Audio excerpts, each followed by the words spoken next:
Emil Audero Mulyadi tampil gemilang dengan bikin banyak save saat Cremonese melawan Fiorentina.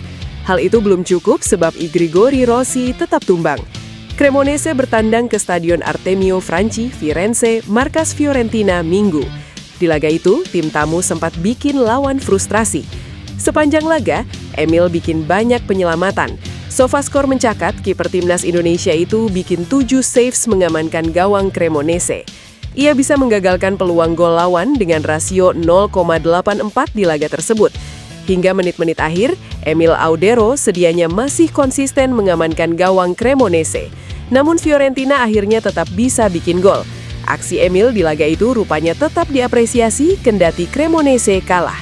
Sofascore memberinya rating 8,1, tertinggi di skuad Cremonese dan yang kedua di pertandingan. Hanya kalah dari Fiorentina yang diganjar rating 8,4. Bagi Cremonese, kekalahan dari Fiorentina bikin mereka belum menang di 4 laga beruntun. Kini, tim asuhan Davide Nicola tertahan di peringkat 13 dengan 21 poin dari 18 laga.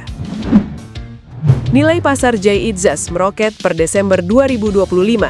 Hal itu membuktikan pentingnya sosok kapten timnas Indonesia tersebut di lini pertahanan Sassuolo, bahkan dianggap sebagai tulang punggung.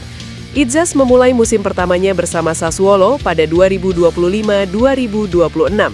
Pemain berusia 25 tahun itu direkrut dari Venezia untuk mempertebal lini pertahanan skuad asuhan Fabio Grosso yang baru promosi. Hasilnya manis di mana Itzas mampu beradaptasi dengan cepat. Ia juga mendapatkan tandem anyar yakni Tarik Muharemovic. Keduanya tampil kompak dan solid menghalau serangan lawan. Itzas sejauh ini telah tampil sebanyak 16 pertandingan di Liga Italia 2025-2026. Pria kelahiran Mierlo, Belanda itu adalah bek yang kuat membaca permainan lawan, tapi lemah dalam duel dan mengumpan.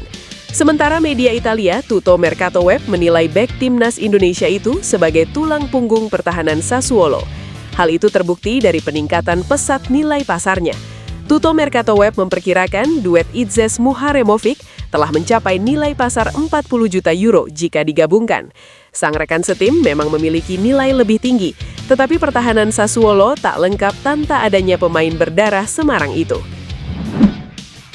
Ketua Badan Tim Nasional Sumarji memastikan pelatih baru Timnas Indonesia John Hartman datang pada Minggu 11 Januari 2026. Ia akan diperkenalkan ke publik secara resmi sehari kemudian. Hartman resmi diumumkan oleh PSSI sebagai pelatih Timnas Indonesia pada Sabtu 3 Januari 2026. Pria asal Inggris itu kabarnya mendapatkan kontrak selama 2 musim dengan opsi perpanjangan 2 tahun. Mantan pelatih Toronto FC itu menggantikan peran Patrick Kluivert yang diberhentikan pada pertengahan Oktober 2025. Pelatih asal Belanda itu pergi tidak lama setelah Timnas Indonesia gagal lolos ke Piala Dunia 2026. PSSI akan memperkenalkan Hartman secara resmi kepada publik pada 12 Januari 2026. Sumarji mengungkapkan, juru taktik anyar itu akan tiba di Jakarta bersama keluarganya pada Minggu 11 Januari 2026. Tidak hanya membawa keluarganya, pria berkacamata itu membenarkan Hartman juga akan membawa 1 asisten pelatih. Namun belum diketahui siapa sosok tangan kanannya itu. Saat ini, Hartman masih menikmati waktu liburnya bersama keluarga. Pelatih anyar Timnas Indonesia itu diharapkan bisa mendongkrak prestasi skuad Garuda yang akan berkiprah di berbagai agenda sepanjang 2026, termasuk Piala AFF. Rumor keinginan AC Milan merekrut Jay Itzas bukan sekadar isapan jempol. Rossoneri sudah menjalin kontak awal dengan kapten Timnas Indonesia itu. Jay Itzas tampil impresif sejak bergabung dengan Sassuolo pada musim panas 2025. Dia langsung jadi pemain inti I Nero Verdi di Liga Italia musim ini. Sudah 13 pertandingan dimainkan Jay Itzas bersama Sassuolo, termasuk akhir pekan lalu saat menang 3-1 atas Fiorentina. Bek 25 tahun ini belum sekalipun menerima kartu dari wasit. Meski belum ada setahun gabung ke Sassuolo, Jay Itzas sudah dilirik klub-klub besar Italia.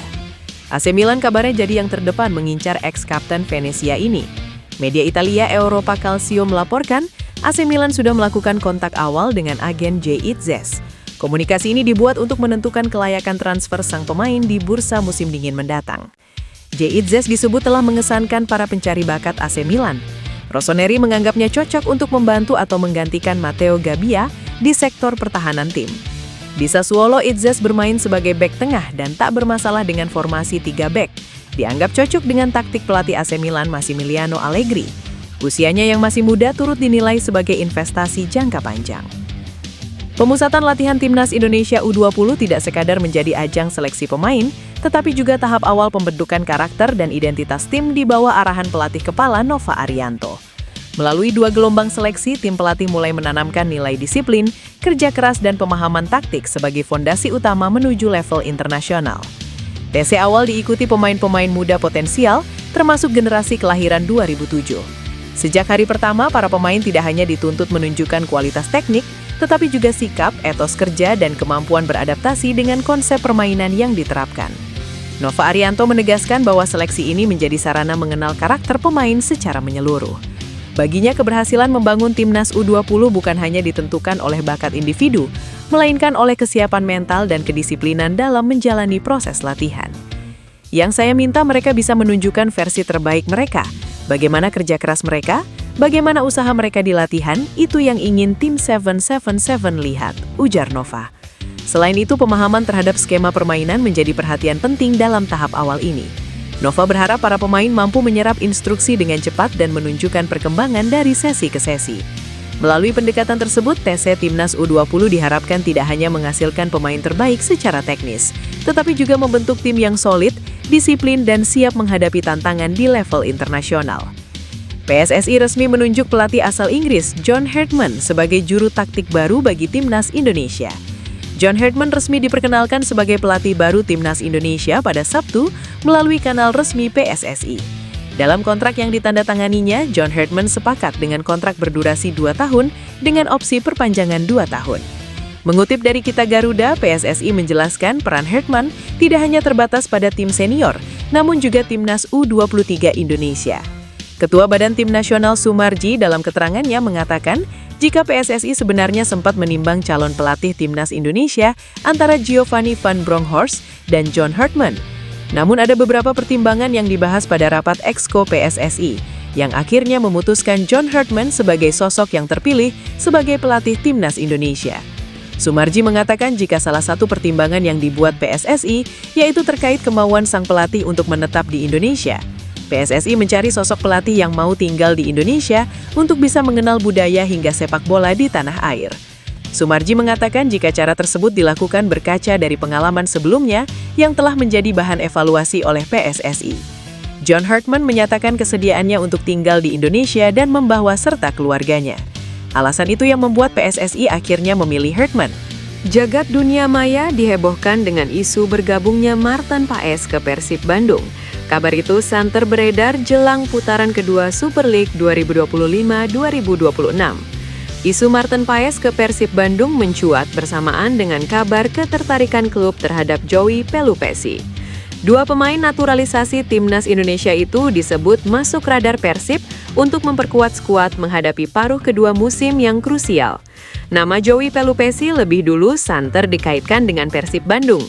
Gelandang berpengalaman itu diproyeksikan menambah kedalaman tim jelang persaingan berat di babak 16 besar AFC Champions League 2 2025-2026. Namun perhatian publik kemudian tertuju pada Martin Paes. Media Belanda Football.nl melaporkan, kiper FC Dallas tersebut tengah menjalin komunikasi serius dengan Persib Bandung sebagai bagian dari rencana perekrutan paruh musim. Spekulasi tersebut semakin menguat setelah Deputi CEO PT Persib Bandung bermartabat, Aditya Putra Herawan, memberi sinyal terbuka terkait potensi kedatangan pemain baru. Manajemen disebut aktif melakukan evaluasi skuad di tengah padatnya jadwal kompetisi domestik dan Asia. Aditya juga menanggapi kemungkinan merekrut pemain naturalisasi Timnas Indonesia lainnya. Menurut dia, keberhasilan Persib mendatangkan Tom Hay dan Eliano Reinders menjadi referensi positif bagi manajemen.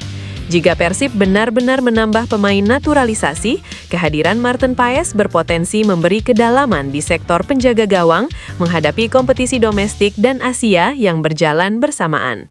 John Hartman minta PSSI menaturalisasi 4 pemain top untuk membantu Timnas Indonesia lolos perempat final Piala Asia 2027.